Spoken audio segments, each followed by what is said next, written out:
Ketua Umum PSSI, Erick Thohir, tiba-tiba dipanggil FIFA usai timnas Indonesia dipastikan lolos ke ronde keempat kualifikasi Piala Dunia 2026 zona Asia. Timnas Indonesia sukses melangkah untuk pertama kalinya ke ronde keempat setelah menempati peringkat keempat klasemen akhir grup C.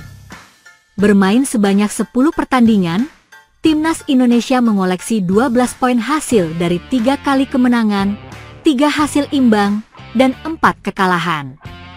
Berikutnya, skuad Garuda akan bertanding di ronde keempat yang akan berlangsung di Arab Saudi dan Qatar mulai 8 hingga 14 Oktober 2025 mendatang. Sebanyak 6 tim akan bersaing untuk memperebutkan tiket lolos ke Piala Dunia 2026, yaitu Indonesia, Irak, Oman, Qatar, Arab Saudi, dan Uni Emirat Arab. Keenam tim tersebut nantinya akan dibagi ke dalam grup yang masing-masing berisi 3 negara untuk memperebutkan tiket lolos ke Piala Dunia 2026.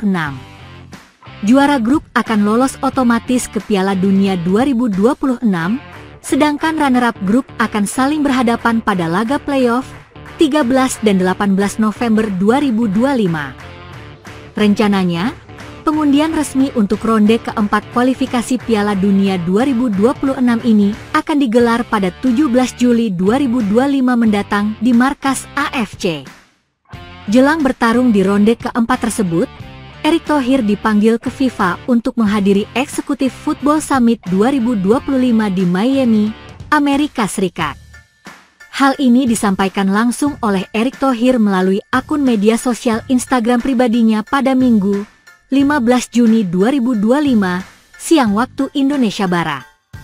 Menghadiri FIFA Executive Football Summit 2025 di Miami, Amerika Serikat untuk menerima penghargaan kategori Gold yang diberikan kepada PSSI dari FIFA Forward Awards for Asian Member Associations, tulis Erick Thohir.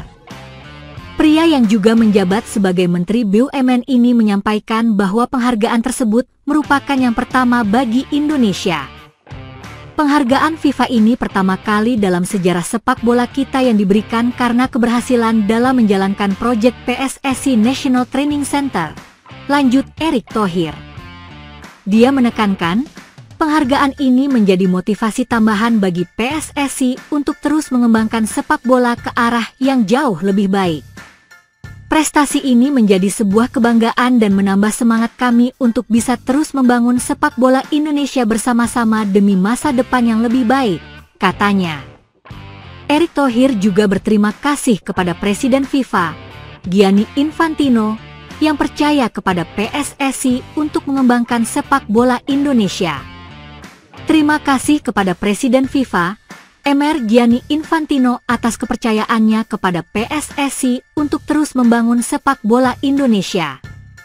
Terima kasih juga atas kontribusi pemerintah yang begitu besar untuk mewujudkan pembangunan training center PSSI di IKN, imbuh Erick Thohir. Federasi Sepak Bola Tiongkok, CFA, dilaporkan memecat pelatih tim nasional Tiongkok, Branko Ivankovic, buntut kekalahan dari timnas Indonesia yang membuat peluang lolos ke Piala Dunia 2026 tertutup. CFA pun bergerak cepat mencari pengganti, dengan Shin Tae-yong masuk dalam opsi. Pemecatan dilaporkan terjadi setelah CFA melakukan pertemuan dengan pelatih Branko Ivankovic pada Jumat 13 Juni. Pelatih timnas Tiongkok Branko Ivankovic telah meninggalkan timnas Tiongkok setelah kontraknya dihapus. Pelatih baru akan memimpin timnas Cina untuk Piala Asia Timur (EAF), tulis Sohu, salah satu media Tiongkok, dipetik Sabtu 14 Juni. CFA secara sepihak mengakhiri kerjasama dengan pelatih kepala Ivankovic sesuai dengan perjanjian kontrak. Dilaporkan bahwa kemarin sore, Ivankovic bernegosiasi dengan CFA untuk mengakhiri kontraknya, tambahnya. Kontrak Branko Ivankovic sebagai pelatih timnas Tiongkok sebenarnya masih tersisa 6 bulan lagi. Kedua belah pihak semestinya baru berpisah pada Desember 2025. Kegagalan tim negeri tirai bambu memperpanjang napasnya di kualifikasi Piala Dunia 2026 zona Asia jadi penyebab pemutusan kontrak. Tiongkok gagal lolos ke Piala Dunia 2026 setelah dikalahkan 0-1 oleh Timnas Indonesia di Jakarta pada matchday 9 grup C putaran ketiga kualifikasi. Kondisi itu menutup peluang mereka, meskipun pada laga pamungkas menang atas Bahrain.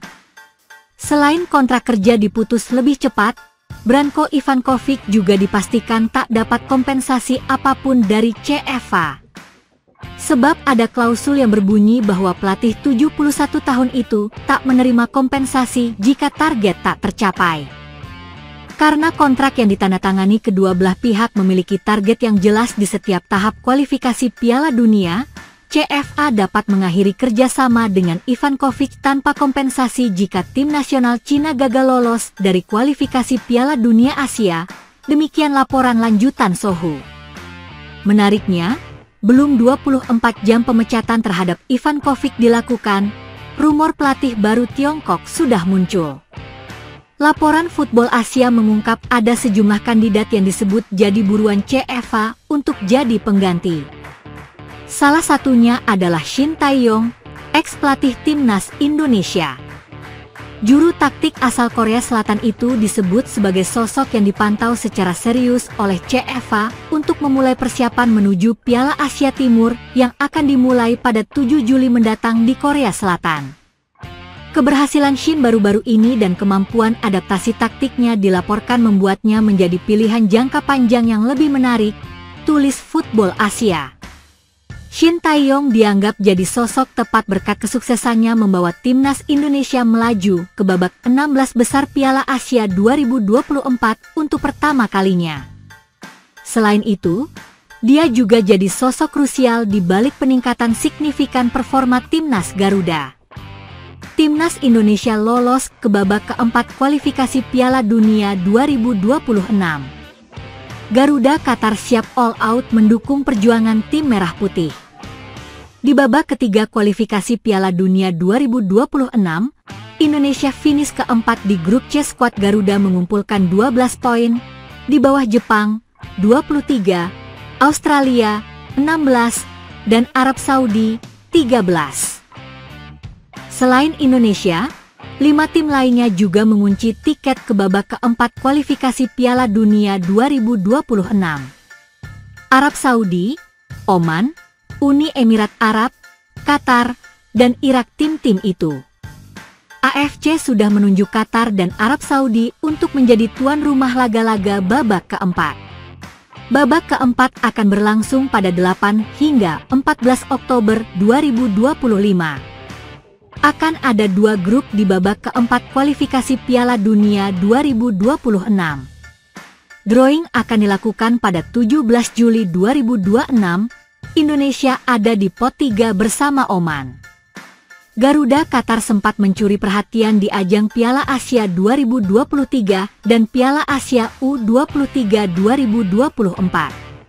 Saat timnas kembali bermain di Doha, mereka siap menyemarakan. Tapi, tak cuma laga timnas senior, mereka juga akan mendukung timnas Indonesia U17 yang akan berlaga di Piala Dunia U17 2025 di Qatar pada 3 hingga 27 November 2025. Insya Allah kami siap. Bukan saja di kualifikasi Piala Dunia 2026, tapi juga Piala Dunia U17, kata Dadan Juarsa dari Garuda Qatar. Supporter Indonesia menjadi sorotan dengan tifo yang spektakuler. Tak cuma di Stadion Gelora Bung Karno, tapi juga saat away ke Jepang. Garuda Qatar masih menanti stadion yang akan digunakan Indonesia bertanding. Insya Allah. Sambil kita lihat-lihat di stadion mana kita bermain, kata Dadan.